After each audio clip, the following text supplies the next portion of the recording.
Hello friends, good morning সবাইকে। Welcome to my new blog. কেমন আছো তোমরা সবাই? আশা রাখছি তোমরা সবাই খুবই ভালো আছো। আর এই নতুন ব্লগে তোমাদের সবাইকে স্বাগত জানাই। দেখো, সকাল সকাল চলে এসেছি, কিছু জামা কাপড় ধোয়ার ছিল। এই যে প্রথমে দেখো বিছানার চাদরটা ধুয়ে নিচ্ছি। আর তোমরা তো জানোই প্রত্যেক দিনই এটা সেটা কিছু না কিছু ধোয়ার থাকে, আর ওই জন্য ধুয়ে নিতে হয়।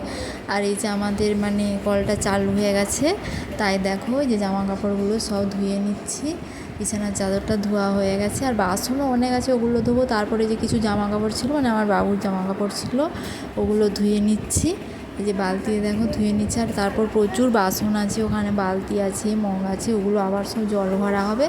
কারণ আমাদের 2 টাইম তো কল ছাড়ে, ওই 2 টাইমের মধ্যে আমাদের সব কিছু করে নিতে হয়। আর ওই জন্য আমি প্রথমে জামা কাপড়গুলো ধুচ্ছি, তারপর বাসন ধোবো, তারপর জল তুলে নেব। তারপর জামা কাপড়গুলো ধুয়ে তারপর দেখো বালতিটা বসিয়ে দিচ্ছি জল তোলার জন্য। বালতি